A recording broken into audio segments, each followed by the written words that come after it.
Soya കൊണ്ടൊരു cutlet അതെങ്ങനെ ഉണ്ടാക്കുക എന്നുള്ളത് ഇപ്പോൾ കാണിക്കാം കേട്ടോ. എന്തൊക്കെയാണ് വേണ്ടതെന്നുള്ളത് റെഡിയായ ശേഷം കാണിച്ചു തരാം.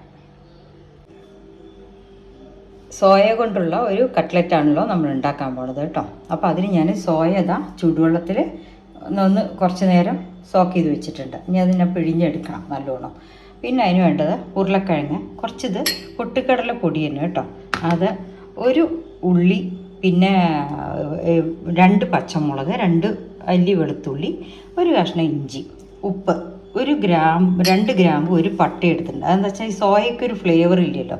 അപ്പോൾ അതിന് ആ ഫ്ലേവറിന് വേണ്ടിയിട്ടാണ് നമ്മൾ ആ പട്ടയും കരാമ്പും എടുത്തിരിക്കുന്നത് കേട്ടോ. ഇനി നമ്മൾ നമ്മൾ ചെയ്യാൻ പോകണമെന്ന് വെച്ചാൽ സോയ പിഴിഞ്ഞെടുത്തിട്ട് ഈ പട്ടയും ഗ്രാമ്പും ചേർത്ത് മിക്സിയിലൊന്ന് അടിച്ചെടുക്കും. എന്നിട്ടാണ് ബാക്കി എല്ലാ കൂട്ടും റെഡിയാക്കുക.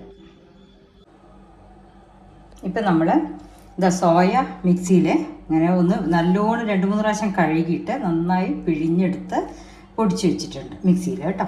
പിന്നെ വെളുത്തുള്ളി, ഇഞ്ചിയും പച്ചമുളകും ചതച്ച് വെച്ചിട്ടുണ്ട്.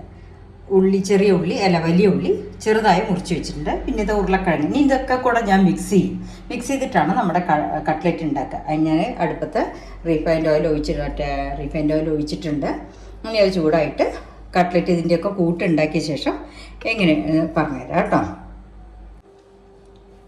ഇപ്പം നമ്മൾ ആ സോയ മിക്സിയിലടിച്ചത്, ഉരുളക്കിഴങ്ങ്, പിന്നെ വെളുത്തുള്ളി ഇഞ്ചി പേസ്റ്റ് ചതച്ചത്, ചെറിയ ഉള്ളി, വലിയ ഉള്ളി ചെറുതായി മുറിച്ചത് എല്ലാം അതിലിട്ടിട്ടുണ്ട്. ഇനിയിപ്പോൾ നമ്മുടെ ഈ വെള്ളത്തിൻ്റെ അംശം ഒന്ന് റെഡിയാവാൻ വേണ്ടിയിട്ടാണ് പൊട്ടുകടല പൊടി ഇടുന്നത് കേട്ടോ. അത് നമ്മൾ കുറച്ചെടുത്ത് ഇങ്ങനെ തൂവിയിട്ട് ഒന്ന് ടൈറ്റാക്കാൻ വേണ്ടിയിട്ടാണ് അവസാനം ഈ പൊട്ടുകടല പൊടി എടുക്കുക. എന്നാൽ നമുക്ക് നന്നായിട്ട് റോൾ ചെയ്തിട്ട് കട്ട്ലറ്റ് ഷേപ്പായിട്ട് കിട്ടുകയും ചെയ്യും. ഉണ്ടാക്കാൻ കഴിച്ചാൽ അത് സ്വാദ് കേടും ഇല്ല. ഉപ്പ് എല്ലാവരും നോക്കിക്കോളൂ. എരിവ് അതുമാതിരി പച്ചമുളക് 2 ഇട്ടിട്ടുള്ളൂ. എരിവ് വേണ്ടവർക്ക് എരിവിടാം. ഇത് നമ്മുടെ ചിക്കൻ കട്ട്ലറ്റുമാർ തന്നെ ഉണ്ടാവും കഴിക്കാൻ. കുട്ടികൾക്കൊക്കെ വേണമെങ്കിൽ കുറച്ച് മീറ്റ് മസാലയോ എന്തെങ്കിലുമൊക്കെ ഇട്ടിട്ട് അങ്ങനെയും ചെയ്യാം കേട്ടോ. അതുമാതിരി ഇനിയിപ്പോൾ ഇതൊക്കെ ഉരുളകളാക്കിയിട്ട് ഉണ്ടാക്കുന്നത് കാണിച്ചു തരാം. ഇപ്പോൾ ഞാൻ ഓരോ ഉരുളകളാക്കിയിട്ട് ബാക്കി വന്ന പൊട്ടുകടലയുടെ പൊടിയിൽ ഒന്നിങ്ങനെ പുരട്ടി വെച്ചിട്ട് വെച്ചാൽ നമുക്ക് എണ്ണയിലിടാനുള്ള സൗകര്യത്തിന് കേട്ടോ, ഒട്ടിപ്പിടിക്കാതിരിക്കാൻ വേണ്ടിയിട്ട് അങ്ങനെ കോട്ട് ചെയ്ത് വെച്ചിട്ടുണ്ട്.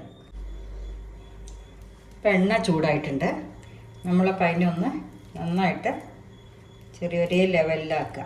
നമുക്ക് നമ്മുടെ ഇഷ്ടമുള്ള ഷേപ്പിലാക്കാം കേട്ടോ. വട്ടത്തിൽ വേണമെങ്കിൽ ആക്കാം, അല്ല ഷേപ്പ് മാറ്റിയിട്ടാണെങ്കിൽ ആക്കാം.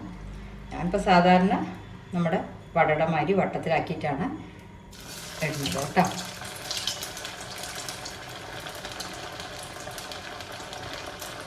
ഇതിൻ്റെ സ്വാദും വ്യത്യാസമാണ്. സോയയുടെ ടേസ്റ്റാണ്, പക്ഷെ നമുക്ക് ചിക്കൻ കട്ട്ലറ്റൊക്കെ ഉണ്ടാക്കണ മാതിരി സോയ അങ്ങനെ ചെയ്തിട്ട് ഉണ്ടാക്കാനും പറ്റും കേട്ടോ. നമ്മൾ ചൂടാക്കിയിട്ട്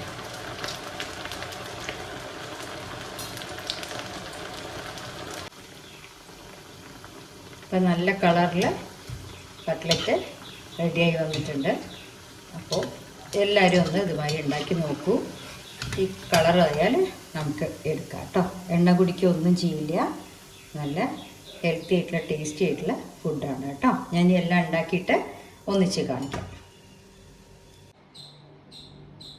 നമ്മുടെ കട്ട്ലറ്റ് റെഡി ആയിട്ടുണ്ട്. സോയ വെച്ചിട്ടുള്ള കട്ട്ലറ്റ് റെഡി ആയിട്ടുണ്ട്. അപ്പോൾ എല്ലാവരും ഉണ്ടാക്കി നോക്കുക. ഇത് എന്താ പറയാനുള്ളത്, എരിവും ഉപ്പൊക്കെ അവരവരുടെ ടേസ്റ്റിന് ഇട്ടോളൂ കേട്ടോ. ഞാൻ കുട്ടികൾക്ക് കൊടുക്കാൻ പാകത്തിന് 2 പച്ചമുളക് എടുത്തിട്ടുള്ളൂ. വേണമെങ്കിൽ കൂടുതലെടുക്കാം. ടേസ്റ്റിന് വെളുത്തുള്ളി ഇതൊക്കെ തന്നെ ഫ്ലേവർ വേണ്ട, വേറെ ഒന്നുമില്ല. പിന്നെ മീറ്റ് മസാലയൊക്കെ ഇടുന്നവർക്ക് അത് ഇടാം കേട്ടോ. ഇട്ടിട്ട് ഉണ്ടാക്കാം. ഭയങ്കര സോഫ്റ്റാണ്. നമ്മൾ തൊട്ടാൽ തന്നെ പൊടിഞ്ഞു പോകും. ഇതെങ്ങനെ അല്ലേ, ഭയങ്കര സോഫ്റ്റാണ്. നമ്മുടെ ചിക്കൻ കട്ട്ലറ്റ് മാതിരി തന്നെ ഉണ്ട്. ഓക്കെ, അപ്പോൾ എല്ലാവരും ഉണ്ടാക്കി കഴിക്കൂ. Thank you.